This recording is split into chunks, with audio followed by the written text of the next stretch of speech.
ആനവണ്ടിയിലൊരു ഉല്ലാസയാത്ര. നമ്മുടെ കണ്ണൂർ KSRTCന്ന് പല സ്ഥലത്തും ടൂറ് ഓപ്പറേറ്റ് ചെയ്യുന്നുണ്ട്. ഇത് നമ്മുടെ രതീഷേട്ടനാണ് ഇന്ന് നമ്മുടെ സാരഥി മാത്രമല്ല, ഈ കണ്ണൂരിൽ നിന്നുള്ള ടൂർ ഓപ്പറേറ്റ് ചെയ്യുന്നതിൻ്റെ കോർഡിനേറ്റർ കൂടിയാണ് രതീഷേട്ടൻ. ഈ യാത്രയിൽ എന്തെങ്കിലും സംഭവിച്ചാൽ അത് എന്നെ ബാധിക്കുന്നത്. അപ്പൊ അതുകൊണ്ട് ഈ യാത്ര ഗംഭീരമാക്കുക എന്നുള്ളത് നമ്മുടെ കൂടെയുള്ള നിങ്ങൾ കൂടി സഹകരിച്ചാൽ മാത്രമേ എന്ത് ചെയ്യാൻ പറ്റൂ, യാത്രകൾ ഗംഭീരമായി കൊണ്ടുപോകാൻ സാധിക്കും.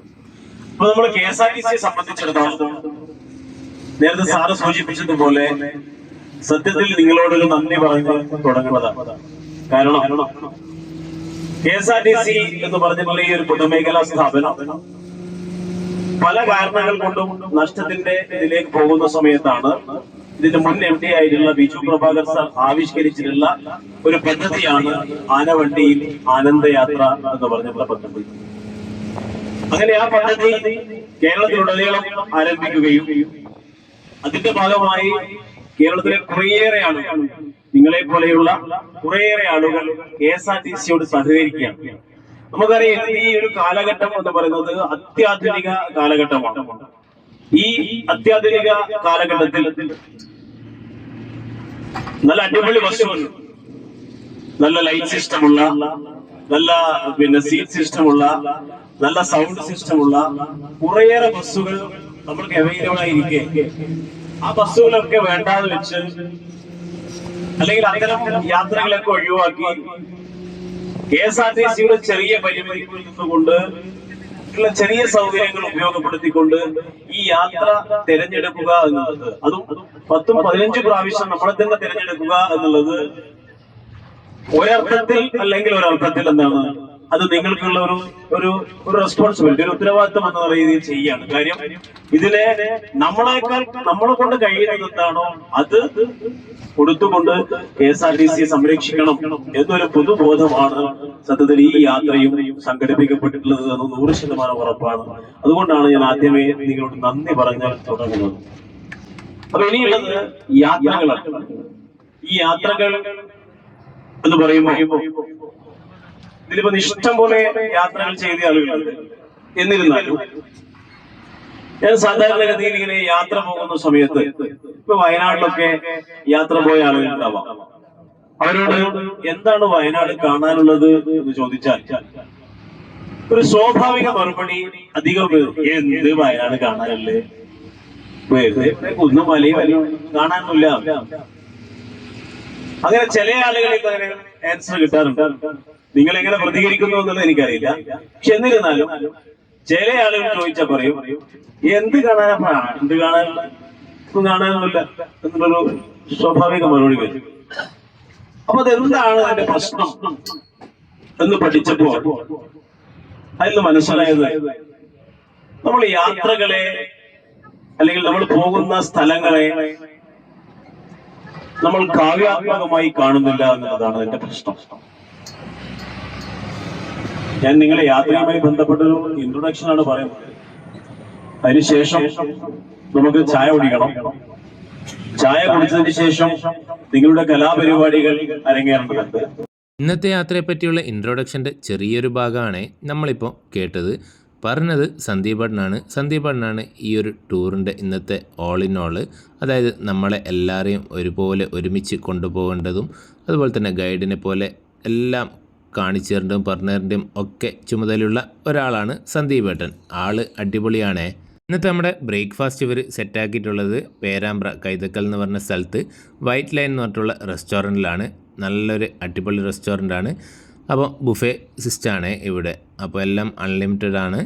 വെള്ളയപ്പം, അതുപോലെ തന്നെ പുട്ട്, പൂരി, പിന്നെ അതിൻ്റെ കൂടെ 3 തരത്തിലുള്ള കറി, ചായ, കാപ്പി അങ്ങനെയുള്ള ഒക്കെയാണ് ഇന്നത്തെ നമ്മുടെ ബ്രേക്ക്ഫാസ്റ്റ്.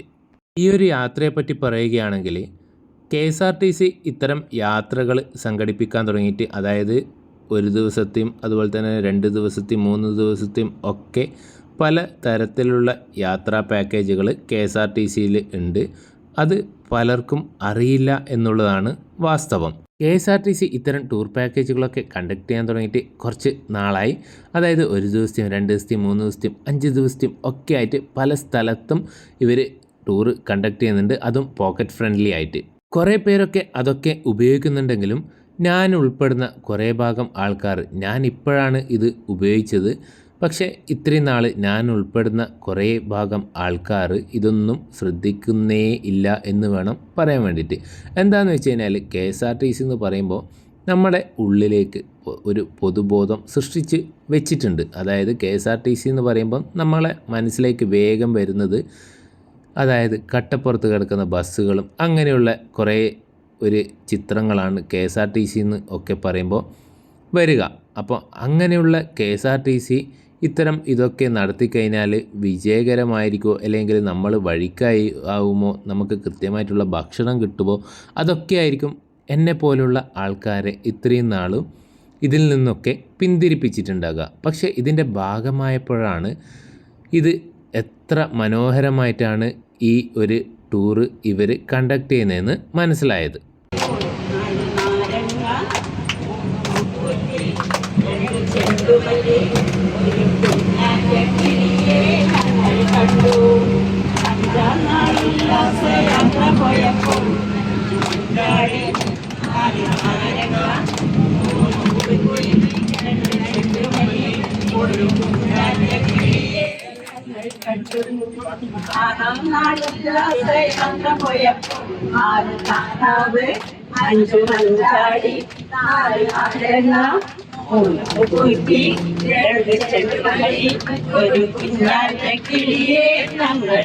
പാട്ടും ഡാൻസും കടങ്കഥകളും അന്താക്ഷരിയും കളിയും ഒക്കെ ആയിട്ട് അടിപൊളിയായിട്ടാണ് നമ്മൾ ഈ ഒരു ട്രിപ്പ് എൻജോയ് ചെയ്തത്. പിന്നെ പാട്ട് ഞാനിവിടെ വെക്കുന്നത് കോപ്പിറൈറ്റ് വരുന്നത് കൊണ്ടാണ്. നമ്മൾ ഈ ഒരു KSRTCൻ്റെ ട്രിപ്പ് കൂടുതലായിട്ടും അത് ഉപയോഗപ്പെടുത്തുന്നതെന്ന് വെച്ച് കഴിഞ്ഞാൽ റിട്ടയർമെൻറ്റ് ലൈഫൊക്കെ ആസ്വദിക്കുന്ന കുറേ ഭാഗം ആൾക്കാരാണ്. എനിക്ക് തോന്നുന്നത് ചെറുപ്പക്കാർ വളരെ കുറവാണ് ഈ ഒരു KSRTCൻ്റെ ഇത്തരം ട്രിപ്പുകൾ ഉപയോഗപ്പെടുത്തുന്നത്. അവരുടെ കൂടെ യാത്ര പോകുന്നതിൻ്റെ ആ ഒരു വൈബ് വേറെ തന്നെയാണ്. അപ്പോൾ നമ്മളെ ഇന്നത്തെ യാത്രയിൽ നമ്മൾ കവർ ചെയ്യുന്നത് തേക്ക് മ്യൂസിയം, നിലമ്പൂർ തേക്ക് മ്യൂസിയം, അതുപോലെ തന്നെ ഓൾഡ് DFO's ബംഗ്ലാവ്, അതിനുശേഷം നമ്മൾ ഭക്ഷണം കഴിക്കാൻ വേണ്ടിയിട്ട് ഈ ഒരു വീഡിയോയിൽ ഞാൻ കൂടുതലായിട്ടും ഉൾപ്പെടുത്തുന്നത് ഇന്നത്തെ ട്രിപ്പിൽ നമ്മൾ കഴിച്ച ഭക്ഷണങ്ങളൊക്കെയാണ്. ബാക്കി തേക്ക് മ്യൂസിയത്തിൻ്റെയും അതുപോലെ തന്നെ DFO ബംഗ്ലാവിൻ്റെയും പിന്നെ നമ്മൾ പോയ വെള്ളച്ചാട്ടത്തിൻ്റെയും അതുപോലെ തന്നെ ലാസ്റ്റ് നമ്മൾ പോയ മിനി ഊട്ടീൻ്റെയും ഒക്കെ വീഡിയോ വേറെ വേറെ അപ്ലോഡ് ചെയ്യുന്നതായിരിക്കും. ഈ ഒരു വീഡിയോ മിക്സ്ചറായിട്ട് നമ്മളെ ഈ ഒരു ടൂറിനെ പറ്റിയിട്ടുള്ള ഒരു വീഡിയോ ആയിട്ടാണ് ഞാൻ ചെയ്യുന്നത്. ഇന്നത്തെ ഈ ഒരു 1 ഡേ ട്രിപ്പിന് ഇവർ ചാർജ് ചെയ്യുന്നത് 1660 രൂപയാണ്. എല്ലാ ചാർജുകളും ഉൾപ്പെടെ, അതായത് നമ്മൾ പോകുന്ന സ്ഥലത്തേക്കുള്ള എൻട്രി ഫീസ്, അതുപോലെ തന്നെ നമ്മളെ ഭക്ഷണം, അതായത് ബ്രേക്ക്ഫാസ്റ്റ്, ഉച്ചക്കത്തെ ലഞ്ച്, വൈകുന്നേരത്തെ ചായ, രാത്രിത്തെ ഡിന്നർ എല്ലാം ഉൾപ്പെടെയാണ് ഒരാൾക്ക് ഈ ചാർജ് വരുന്നത്. നമുക്കിപ്പോൾ ബിരിയാണി കൊണ്ടെത്തുന്നത് നമ്മുടെ ടൂർ കോർഡിനേറ്ററും നമ്മുടെ ഇന്നത്തെ സാരഥി കൂടിയായിട്ടുള്ള രതീഷേട്ടനാണ്. രതീഷേട്ടനെയും സന്ദീപേട്ടനെയും കുറിച്ച് പറയുകയാണെങ്കിൽ വളരെ ആത്മാർത്ഥമായിട്ട് നമ്മുടെ കൂടെ നമ്മളിൽ ഒരാളായിട്ട് വേറെ യാതൊരുവിധ എന്താ പറയുക, ചില ആളെ പറ്റിയൊക്കെ പറയില്ലേ ഭയങ്കര തലക്കനാന്നൊക്കെ, അങ്ങനത്തെ യാതൊരു ഇതുമില്ലാണ്ട് നമ്മളെ ഇന്നത്തെ ടൂറ് എങ്ങനെ ആസ്വാദികരമാക്കാന്നുള്ള രീതിയിൽ നമ്മുടെ കൂടെ ഒന്നിച്ച് നിന്ന 2 ആൾക്കാരാണ് സന്ദീപേട്ടനും രതീഷേട്ടനും. ടൂർ പോകുന്നതിന് മുമ്പേ ഉണ്ടായ വേറൊരു ആശങ്കയായിരുന്നു നല്ല ഭക്ഷണമൊക്കെ ഇവർ പ്രൊവൈഡ് ചെയ്യുമെന്നുള്ളത്. പക്ഷേ ഇവരുടെ ഭക്ഷണം, അതായത് രാവിലത്തെ ബ്രേക്ക്ഫാസ്റ്റ് ആയിക്കോട്ടെ, ഉച്ചക്കത്തെ ലഞ്ച് ആയിക്കോട്ടെ, വൈകുന്നേരത്തെ ചായയും കടി ആയിക്കോട്ടെ, രാത്രിത്തെ ഡിന്നർ ആയിക്കോട്ടെ, എല്ലാം ഒന്നിനൊന്ന് മെച്ചമായിരുന്നു. ഞാനിതൊക്കെ പറയുന്നതിൻ്റെ ഇടയ്ക്ക് നിങ്ങൾ ഭക്ഷണ കാര്യങ്ങളൊക്കെ ഇതിൻ്റെ ഇടയ്ക്ക് വീഡിയോയിൽ കണ്ടിട്ടുണ്ടാകും. ബിരിയാണി ആയിക്കോട്ടെ, രാവിലത്തെ ബ്രേക്ക്ഫാസ്റ്റും ഒക്കെ കണ്ടിട്ടുണ്ടാകും. അതിൻ്റെയൊക്കെ ക്വാളിറ്റിയും കാര്യങ്ങളും ഒക്കെ നിങ്ങൾക്ക് കാഴ്ചയിൽ തന്നെ മനസ്സിലാക്കാൻ പറ്റുന്നതേ ഉള്ളൂ. അപ്പോൾ ഇന്നത്തെ വീഡിയോയിൽ ഞാൻ അതിനെപ്പറ്റിയൊന്നും കൂടുതൽ പറയാത്തതെന്ന് വെച്ച് കഴിഞ്ഞാൽ എനിക്ക് മറ്റു കാര്യങ്ങൾ, ഈ ടൂറിനെ പറ്റിയിട്ടുള്ള കാര്യങ്ങൾ പറയാൻ ഉള്ളത് കൊണ്ടാണ്. എൻ്റെ തെറ്റിദ്ധാരണ മൊത്തം മാറ്റിയ ഒരു ട്രിപ്പായിരുന്നു ഇന്നത്തെ KSRTCൻ്റെ ട്രിപ്പ് എന്ന് പറഞ്ഞു കഴിഞ്ഞാൽ. ഇത് നമ്മൾ രാത്രിത്തെ ഭക്ഷണം കഴിക്കാൻ വേണ്ടിയിട്ട് കയറിയ ഹോട്ടലാണ്, ഹോട്ടൽ സുൽത്താൻ പാലസ്. ഭയങ്കര തിരക്കുള്ള ഹോട്ടലാണ് ഇത്. ഞാനിങ്ങനെ KSRTCയിൽ ട്രിപ്പ് പോയിനെന്ന് അറിഞ്ഞപ്പോൾ എന്നോട് 2-3 ആൾക്കാരൊക്കെ ഇങ്ങോട്ട് ആദ്യം തന്നെ ചോദിച്ചത് ഞാൻ ആദ്യം പറഞ്ഞ പോലെ തന്നെയാണ്. KSRTCയിൽ എന്തെങ്കിലും വൃത്തിയും മെനാരത്തിലൊക്കെ നടക്കുമോ എന്നുള്ള രൂപത്തിലാണ് എന്നോട് ചോദിച്ചത്. അതെന്താണെന്ന് വെച്ച് കഴിഞ്ഞാൽ ഞാൻ ആദ്യം പറഞ്ഞ പോലെ തന്നെ അത് നമ്മളിൽ പലരുടെയും ഉള്ളിൽ ആദ്യമേ ഉണ്ടാക്കി വെച്ചിട്ടുള്ള ആ ഒരു KSRTCയെ പറ്റിയിട്ടുള്ള ഒരു പൊതുബോധമാണ്. ഞാൻ നേരത്തെ പറഞ്ഞ പോലെ തന്നെ ഈ ഒരു ട്രിപ്പ് കൂടുതലായിട്ടും ഉപയോഗിക്കുന്നത് പ്രായമായ ആൾക്കാരാണ്. പക്ഷെ എനിക്ക് പറയാനുള്ളതെന്ന് വെച്ച് കഴിഞ്ഞാൽ ചെറുപ്പക്കാർ കൂടി ഈ ഒരു ട്രിപ്പുകൾ കൂടുതലായിട്ട് ഉപയോഗപ്പെടുത്തണം. എന്താണെന്ന് വെച്ച് കഴിഞ്ഞാൽ നമുക്ക് പല ആൾക്കാരെയും പല സ്ഥലത്തുനിന്ന് വരുന്ന പല ആൾക്കാരെയും പരിചയപ്പെടാൻ പറ്റും. അത് ഒരു വേറെ തന്നെ വൈബാണ്. അതുപോലെ തന്നെ നമ്മളെ വേറൊരു തലത്തിലേക്ക് മോൾഡ് ചെയ്ത് എടുക്കാൻ വേണ്ടിയിട്ടും പറ്റുന്നതായിരിക്കും.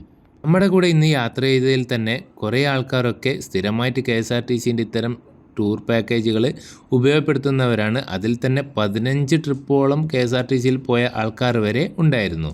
നമ്മുടെ ഇന്നത്തെ വീഡിയോ എല്ലാവർക്കും ഇഷ്ടപ്പെട്ടു എന്ന് വിശ്വസിക്കുന്നു. മറ്റൊരു വീഡിയോ ആയിട്ട് വീണ്ടും കാണാം. Bye bye.